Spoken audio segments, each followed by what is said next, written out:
sama-sama maju, sama-sama berkiprah di Asia. Itu lebih bagus, saudara. Mana tahu nanti finalnya sesama tim Asia Tenggara. Atau semifinalnya ada tim Asia Tenggara 2, 3, atau 4. Kan mana tahu. Itu seperti itu, saudara-saudara. Kan sepak bola ini bukan matematika. Dan sebaiknya memang ya sesama negara-negara serumpun ini kita bekerja sama. Bekerja sama di sepak bola untuk maju bersama. Bukan saling menjatuhkan. Bukan saling sikut-menyikut. Bukan saling menghina. Bukan saling gaduh. Halo saudara-saudara. Jumpa lagi dengan komentator gadungan di sini. Dengan komentator yang gadungan. Seperti biasa, saudara-saudara, seperti biasa, kalau kita sudah bertemu, pasti akan ada yang kita bicarakan mengenai sepak bola di seputaran Asia Tenggara, di negara-negara tetangga, di negara-negara jiran, di negara-negara serumpun, di Indonesia, Malaysia, Thailand, Vietnam, Laos, Kamboja, Myanmar, Brunei Darussalam, Singapura, Filipina, Timor Leste, dan mana lagi ya? Dan sekitarnya. Semua akan kita bahas, semua akan kita bicarakan, baik yang bermanfaat maupun tidak bermanfaat, baik yang berguna maupun tidak berguna, baik yang menyenangkan maupun yang membuat sedih, baik yang menginspirasi maupun yang membosankan. Pokoknya bebas, saudara-saudara, bebas, bebas, bebas. Yang penting sopan. Dan untuk edisi hari ini, saudara-saudara, untuk hari ini kita akan bicara tentang peluang, tentang kans, tentang kesempatan Malaysia U23 maupun Thailand U23 untuk lolos, untuk mencapai putaran final Piala Asia U23 tahun depan di Qatar, saudara-saudara. Kenapa? Karena kedua-dua tim bertetangga ini sesama negara anggota ASEAN ini saat ini bersaing ketat, berada di posisi 1-2 klasemen sementara dan hanya dipisahkan oleh selisih gol. Nah, nanti pertandingan terakhir itu Thailand akan bertemu Malaysia, sementara Filipina akan bertemu Bangladesh. Nah, ini akan menentukan sekali, menentukan siapa yang akan menjadi juara grup dan siapa yang akan menjadi runner up dan siapa yang akan menjadi tim peringkat terbawah. Nah, otomatis tim peringkat terbawah nanti hasilnya tidak akan dihitung, saudara-saudara. Dan ini akan seperti apa, saudara-saudara? Ini akan kita bahas, akan kita ulas, akan kita analisis, akan kita perbincangkan, akan kita cakap di edisi kali ini, saudara-saudara. Nah, jadi begini, saudara-saudara. Jadi begini, tanpa terasa nih ya, tanpa terasa kualifikasi Piala Asia U23 itu akan memasuki pertandingan penentuan, pertandingan terakhir. Akan menjalani fase penentuan. Pertandingan terakhir itu akan digelar serentak dari semua grup. Ada, kalau nggak salah ada 11 grup. Itu akan digelar bersamaan pada tanggal 12 September 2023. Ya, waktunya tentu saja berbeda-beda. Ada yang sore, ada yang malam. Dan itu disesuaikan dengan waktu setempat. Dan kalau di grupnya Indonesia itu, di grup K itu Indonesia akan menghadapi Turkmenistan. Pertandingan terakhir untuk menentukan. Indonesia hanya butuh lolos. Butuh hasil imbang, butuh draw untuk lolos ke Qatar. Sementara Turkmenistan harus menang. Sementara sebaliknya di grup H, saudara-saudara. Di grup H ini peluang terbesar itu ada pada dua tim, Malaysia dan Thailand.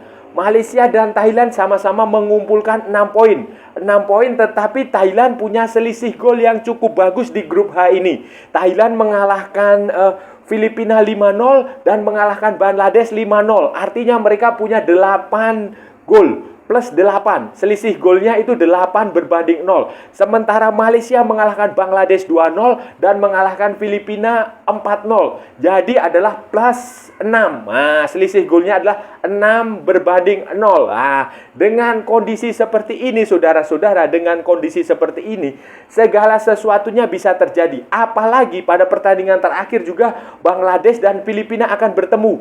Siapa yang kalah itu sudah bisa dipastikan akan menjadi juru kunci, menempati peringkat terbawah di klasemen di grup H, dan poinnya tidak akan disertakan dalam penjumlahan nanti ketika Malaysia dan Thailand itu memiliki poin sama. Nah, jadi ini akan menarik, ini akan benar-benar menjadi penentuan bagi Thailand, bagi Malaysia maupun bagi tim-tim lain yang ikut kualifikasi Piala Asia U23 ini, saudara-saudara. Perjuangan Malaysia untuk bisa memiliki kans, memiliki peluang lolos ke Piala Asia U23 ini tentu saja layak kita beri apresiasi, saudara-saudara. Layak kita beri pujian. Malaysia dengan segenap tenaga, segenap upaya berusaha sekeras-kerasnya, berjuang sekuat tenaga, berjuang dengan sungguh-sungguh, dengan serius untuk mengumpulkan skuad terbaiknya setelah pada 2 event besar di level regional Asia Tenggara itu selalu tidak bisa mengumpulkan pemain terbaiknya, selalu terganjal restu klub, selalu terganjal izin klub, selalu terganjal dengan masalah FIFA Matchday. Pada SEA Games 2023, Malaysia tidak tampil dengan tim terbaik karena ya itu tadi bukan agenda FIFA, dan hasilnya Malaysia kalah memalukan di fase grup. Sementara pada Piala AFF U23, saudara-saudara, Malaysia juga kembali tidak bisa tampil dengan skuad utama, tetapi hasilnya lumayan setelah mengalahkan Indonesia di pertandingan pertama, tetapi pada akhirnya kalah di semifinal. Gagal tampil di final, dan Indonesia yang justru tampil di final walaupun pada akhirnya kalah dari Vietnam. Dan sekarang di kualifikasi Piala Asia U23 ini, Ella Farasan, pelatihnya Malaysia yang sudah lama memegang timnas U23 ini, kembali bisa menampilkan pemain-pemain terbaiknya. Dia bisa memanggil semua pemain terbaik yang dimiliki Malaysia di level U23. Walaupun Arif Aiman tidak dipanggil, Arif Aiman main di timnas senior, tetapi secara keseluruhan dia bisa memanggil pemain tanpa ada masalah, tanpa ada komplain, tanpa ada keluhan dari klub. Itu termasuk pemain keturunan dan pemain yang berbasis di luar negeri seperti Lukman sama si Noalen. Nah, Lukman dan Noalen ini sudah ikut di kualifikasi Piala Asia U23 ini, walaupun hanya dimainkan ketika pertandingan melawan Filipina atau Bangladesh. Pokoknya mereka hanya main di satu pertandingan itu di starting line up-nya, saudara-saudara. Dengan skuad yang relatif lebih lengkap, saudara-saudara, dengan skuad yang relatif lebih berkualitas, dengan skuad yang relatif lebih bagus, itu terlihat jelas cara bermain Malaysia dalam kualifikasi Piala Asia U23 ini. Pertandingan semuanya digelar di Chonburi, di markasnya Thailand. Tetapi Malaysia bisa bermain dengan menurut saya cukup bagus lah ya, walaupun tidak bagus banget ya, tidak bagus sekali. Tapi lumayan lah, lumayan dibandingkan waktu Piala AFF U23 maupun waktu SEA Games, khususnya waktu SEA Games 2023 yang lalu, saudara-saudara. Terbukti waktu melawan Bangladesh itu juga permainannya lumayan lah. Kemudian walaupun hanya mencetak 2 gol melalui si Iswan sama Tierney. Kemudian ada progres ketika menghadapi Filipina. Malaysia bisa menang 4-0, bisa mencetak gol yang lebih banyak, bisa tampil jauh lebih solid dengan Noalen dan Lukman yang ikut bermain di situ, yang ikut masuk ke starting line up, dan hasilnya ya 4-0. Mukhairi mencetak 1 gol, kemudian Sarafanan mencetak 2 gol, dan si Harits mencetak 1 gol. Dua penampilan Malaysia yang menurut saya cukup lumayan lah. Cukup bagus, cukup bisa diandalkan. Ini akan menjadi bekal, akan menjadi modal yang cukup, akan menjadi modal yang saya rasa bisa lah kalau menghadapi Thailand itu bisa melakukan, ya setidaknya bisa mengimbangi lah, bisa mengimbangi permainan Thailand. Kalau beruntung sedikit, kalau sedikit bernasib baik, itu mungkin saja Malaysia bisa mengalahkan Thailand. Betul, saudara, saya tidak bohong. Saya berkata jujur, mana pernah komentator gadungan itu bohong. Walaupun namanya gadungan, tetapi kita jujur. Dan itu betul, saya rasa Malaysia akan bisa, kalau sedikit punya nasib baik ya, kalau beruntung ya. Saya katakan nasib ya, ini kita, karena secara kualitas teknis di lapangan, materi pemain maupun kualitas permainan itu sama saja. Malaysia maupun Thailand sama saja. Hanya nanti tergantung nasib dan tergantung dengan taktik serta strategi yang akan diterapkan oleh Ella Farasan maupun oleh Isara Sritano, saudara-saudara. melawan Thailand ini, saudara-saudara, Malaysia punya dua tantangan, dua challenge, dua handicap yang harus dilawan, harus dilewati supaya bisa mengalahkan Thailand. Handicap pertama adalah kualitas permainan Thailand, kualitas individu pemain-pemain Thailand yang juga sangat bagus. Juga beda sekali dengan Thailand yang sekarang ini tampil di kualifikasi Piala Asia U23 ini, berbeda sekali dengan Thailand yang tampil di Piala AFF U23 yang dikalahkan Indonesia di semifinal. Nah, itu beda sekali. Tim ini sebagian besar adalah tim yang tampil di SEA Games 2023 yang juga dikalahkan Indonesia di final. Dan ini tim yang jauh lebih bagus.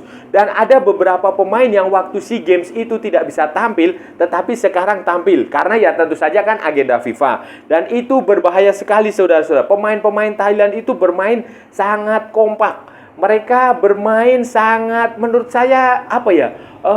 saya cukup disiplin dan terstruktur dengan baik. Mereka mulai dari belakang, mulai dari tengah, mulai dari ke depan. Mereka sangat jarang melakukan kesalahan. Kalaupun ada kesalahan itu bisa diminimalisir seminimalisir mungkin. Sangat sedikit kesalahan. Dan itu bisa terlihat dari pertandingan melawan Bangladesh maupun melawan Filipina dengan gol-gol yang menurut saya cukup telak. Saudara. Dan itu membuktikan bahwa Thailand memang punya kualitas permainan Thailand yang saat ini jauh sekali berbeda dengan Thailand yang ada di Piala AFF U23. Dan ini harus diwaspadai oleh Malaysia dengan benar-benar. Malaysia harus bermain super disiplin. Nah, super disiplin dalam arti begini. Harus fokus menjaga para pemain Thailand satu persatu. Bukan hanya satu persatu, bukan hanya pemainnya yang dijaga, tetapi bolanya juga harus dijaga. Pergerakan pemain Thailand mau kemana itu harus diantisipasi. Karena kalau itu lengah saja, saudara-saudara, bahaya. Masalah teknis kualitas permainan Thailand maupun kualitas individu dari skuad Thailand, saudara-saudara. Satu handicap atau challenge. Masalah kedua, handicap kedua yang harus bisa dipecahkan oleh Ella Farasan dan para pemain Malaysia U23 ini adalah faktor non teknis sih. Ini faktor non teknis, yaitu adalah tuan rumah, status Thailand sebagai host, status Thailand sebagai penyelenggara. Karena ini bisa dipastikan adalah penontonnya akan jauh lebih banyak daripada pertandingan pertama dan pertandingan kedua. Menurut informasi yang saya terima, saudara-saudara, menurut informasi yang saya terima dari media-media Thailand, tiket pertandingan melawan Malaysia ini tampaknya sudah 90%. Sudah 90% habis. Jadi tinggal sedikit saja. Dan itu diyakini nanti ketika pertandingan melawan Malaysia itu akan penuh, akan sold out. Stadion di Chonburi. Stadion ini biasanya digunakan oleh klub Thai League One, itu Chonburi FC di provinsi Chonburi. Dan ini akan menjadi pelecut semangat buat para pemain Thailand. Ini akan menjadi pemain ke-12. Dukungan moral support penonton itu selalu penting bagi semua tim sepak bola di seluruh dunia. Bukan hanya Thailand yang level Asia Tenggara, bukan hanya level U23, tetapi juga tim-tim besar seperti Barcelona, Real Madrid, Brasil, Argentina itu juga masih butuh dukungan penonton, dukungan supporter. Dan ini harus diantisipasi dengan baik dan benar oleh Ella Farasan. Jangan sampai nanti tekanan supporter, tekanan penyokong Thailand, tekanan penonton tuan rumah itu akan membuat para pemain Malaysia itu mentalnya down. Ini kan bahaya sekali, saudara-saudara. Kalau mentalnya down, itu tentu saja Thailand akan dengan mudah mendikte permainan. Thailand akan dengan mudah membuat lini belakang, membuat lini tengah, membuat lini serang Malaysia itu tumpul. Dan tentu saja Malaysia akan mudah dikalahkan kalau secara mental sudah jatuh terlebih dahulu. Jadi pesan saya, siapkan mental dengan baik, karena Thailand punya dukungan penonton, punya dukungan supporter, punya support dari penyokong yang luar biasa nanti di pertandingan terakhir, saudara-saudara. Kalau kita lihat di klasmen sementara untuk yang runner up terbaik ya, saudara-saudara ya, best runner up terbaik. Jadi nantinya akan ada 4 runner up terbaik yang lolos bersama dengan 11 juara grup dan 1 tuan rumah. Jadi total nanti akan ada 16 tim yang berpartisipasi. Dan kalau kita lihat klasmen di runner up terbaik ini, Malaysia itu masuk menjadi salah satu dari 4 runner-up terbaik bersama dengan Turkmenistan, Iran dan Kuwait. Nah, ada 4. Terus tim-tim lainnya seperti Yaman, Tajikistan, Oman, Palestina, Kamboja, Myanmar, dan Uni Emirat Arab ini menyusul di bawahnya. Tetapi kan ini baru sementara, saudara-saudara. Nanti masih akan dilihat lagi di pertandingan terakhir hasilnya seperti apa. Masih juga dilihat hasil pertandingan tim yang akan menjadi peringkat terbawah di klasmen. Jadi peluangnya masih sangat terbuka. Seandainya Malaysia Malaysia kalah, itu masih akan dilihat juga siapa yang akan menjadi tim peringkat terbawah. Apakah Filipina ataukah Bangladesh? Kalau nanti tim peringkat terbawah adalah Filipina, berarti Malaysia hanya punya 1 poin dengan gol yang dihasilkan dari Bangladesh dan dari Thailand.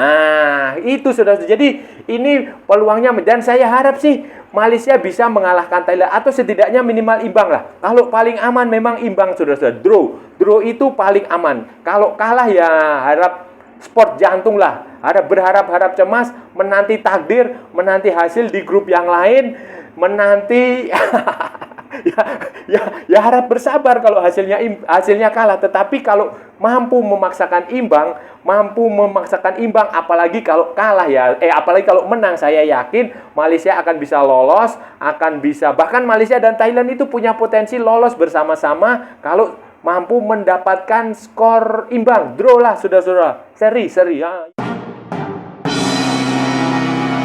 Secara pribadi, saudara-saudara, secara personal, saya berharap Malaysia, Thailand, Indonesia, Vietnam itu akan lolos ke Piala Asia U23 supaya negara ASEAN ini, Asia Tenggara ini punya 4 wakil di Piala Asia U23, saudara-saudara. Ini kan kalau 4 negara ini lolos kan keren, karena yang berpeluang ya hanya 4 negara ini. Singapura itu ada di grupnya Vietnam dan sudah kemungkinan besar tidak akan lolos karena berat sekali ya.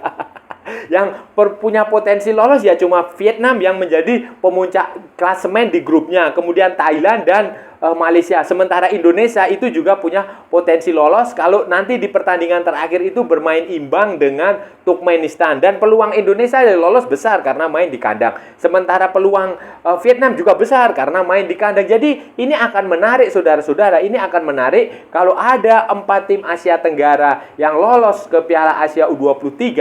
Ini kan akan mengulang kesuksesan tim nasional senior yang sama-sama tampil di Piala Asia 2023. Indonesia, Malaysia, Thailand, Vietnam kan sama-sama lolos ke Piala Asia 2023 yang nanti akan digelar pada bulan Januari. Dan sekarang ini kalau ada timnasnya U23 yang lolos kan juga bagus. Itu berarti sesama negara Asia Tenggara itu harus saling dukung, harus saling bantu, harus saling support, harus sama-sama mencapai level yang tinggi di Asia lah minimal. Kalau kita bicara dunia ya mungkin terlalu jauh dan mungkin belum saatnya. Tetapi kalau sama-sama maju, sama-sama berkiprah di Asia, itu lebih bagus, saudara. Mana tahu nanti finalnya sesama tim Asia Tenggara, atau semifinalnya ada tim Asia Tenggara 2, 3, atau 4. Kan mana tahu itu seperti itu, saudara-saudara. Kan sepak bola ini bukan matematika, dan sebaiknya memang ya sesama negara-negara serumpun ini kita bekerja sama di sepak bola untuk maju bersama, bukan saling menjatuhkan, bukan saling sikut menyikut, bukan saling menghina, bukan saling gaduh. Saudara-saudara, itu tadi pembahasan kita hari ini, saudara-saudara. Kita sudah bicara panjang lebar tentang kualifikasi Piala Asia U23, khususnya di grupnya Malaysia. Di grupnya Malaysia yang berada Thailand di situ, Bangladesh dan Filipina. Malaysia sukses mengalahkan Bangladesh, sukses mengalahkan Filipina. Begitu pula dengan Thailand yang juga sukses mengalahkan Filipina, sukses mengalahkan Bangladesh. Kedua tim ini sekarang sama-sama mendapatkan 6 poin. Thailand berhak berada di puncak klasmen karena punya selisih gol yang lebih baik. Tetapi ini baru sementara karena nanti tanggal 12 September 2023 itu kayaknya malam. pukul 19.30 waktu Thailand lah kira-kira, atau pukul 20 ya waktu Thailand. Itu kedua tim akan bertemu, akan menjalani pertandingan yang menentukan. Sementara beberapa jam sebelumnya Bangladesh dan Filipina akan menentukan siapa yang akan menjadi tim penghuni klasemen paling bawah, saudara-saudara. Dan ya peluang besar, peluang Malaysia atau Thailand lolos itu besar. Intinya adalah dua-dua negara ini punya potensi, punya peluang yang sama untuk lolos ke Qatar tahun depan. Dan saya rasa sudah cukup ya saudara-saudara pembahasan kita hari ini. Mulut saya sampai berbusa-busa karena sudah banyak ngomong. Sudah banyak berbicara sampai mengering saudara-saudara. Dan saya rasa kalau ada salah-salah ya mohon maaf saudara-saudara. Namanya juga gadungan saudara-saudara. Wajar kalau gadungan itu salah. Tetapi kalau itu benar saudara-saudara berarti sebuah kebenaran. Nah, kalau saudara-saudara merasa channel ini bermanfaat, berguna, menghibur, menginspirasi, silahkan like, share, and subscribe. Tetapi kalau tidak saudara-saudara abaikan saja. Jangan ditonton, di skip. Tetapi jangan juga di-report. Kasihan saya saudara-saudara. Ikuti pula akun media sosial Komentator Gadungan, ada di Instagram, ada di Facebook, ada di TikTok, dan ada di mana lagi ya? Ya di mana-mana lah. Oke saudara-saudara, sampai bertemu lagi di edisi-edisi berikutnya dengan tema-tema yang jauh lebih tidak bermanfaat, dengan tema-tema yang jauh lebih tidak berguna, dengan tema-tema yang jauh lebih membosankan. Nah, oke saudara-saudara, salam olahraga dan merdeka.